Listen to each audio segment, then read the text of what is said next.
If this is the price I must pay for the decisions I have made and the principles I have chosen to uphold, then I am prepared to face the consequences, however difficult they may be, especially for my family. I will not be broken by accusations, nor will I yield to political pressure. I will meet these charges head on. Quiet, guys. Quiet, please. Magandang hapon sa inyo lahat.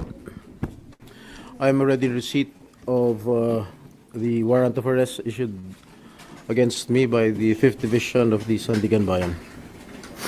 Nais ko lang pong bigyan din ang mga bagay na ito. I will remain firmly with the majority bloc under the leadership of Senate President Alan Peter Cayetano.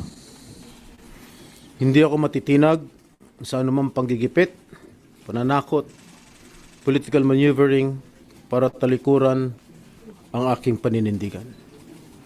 I will not yield to threats. I will not be intimidated. I will not be pressured into surrendering my independence of judgment. I am giving instructions to the Senate Secretary to put on hold my salary.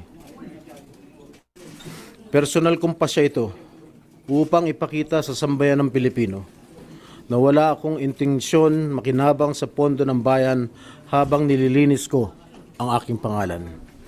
At higit sa lahat, hindi ako papasailalim ng kustodya ng Senado.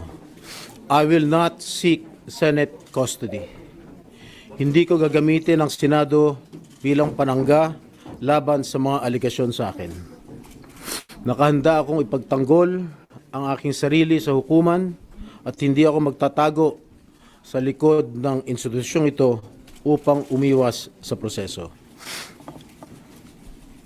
Ipagtatanggol ko hanggang sa huli ang aking sarili para patunayan na walang batayan ang mga paratang sa akin. Kalokohan ang lahat na ito. Mismo ang Senate Legislative Budget Research and Monitoring Office o LBRMO ang nagsabi sa Ombudsman na wala silang anuman dokumento o record na nagpapakita na ako ay nagpasok ng anuman insertion sa 2025 national budget. Ang mahalagang impormasyon ito ay kinilala pa mismo ni dating Senate Blue Ribbon Chairman Senator Panfilo Lacson bilang isang makabuluhang ebidensya na sumasalungat sa mga aligasyong ibinabato laban sa akin. So how can the Office of the Ombudsman file a plunder case against me when I am not even alleged to be part of or the mastermind of the supposed scheme? Wala po akong kinalaman dyan. Ngayon ko lang po isa sa publiko ito. Maraming beses po ako inalok na talikuran ang independent majority bloc kapalit ang pagbabasura sa aking kaso. Ngunit, hindi ko po ito tinanggap. Mas nanaig ang paninindigan ko na ako'y manatili sa hanay ng mga kasamahan ko sa independent majority bloc. I stand my ground.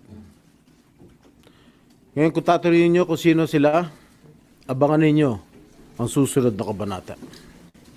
I stand my ground because what is at stake here goes far beyond my personal circumstances. What is at stake here is the independence of the Senate. This institution must never become vulnerable to external pressure.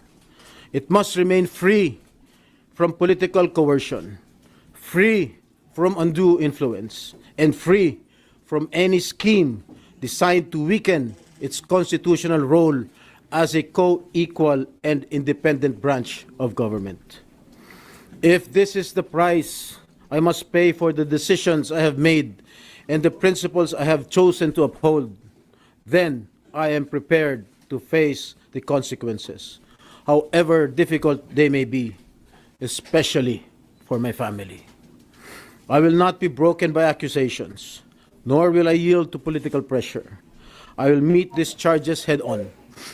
I will be proceeding now to the CIDG to voluntarily surrender myself. Maraming salamat po. Okay na? No more question, guys. At yan, pupunta na sila sa CIDG.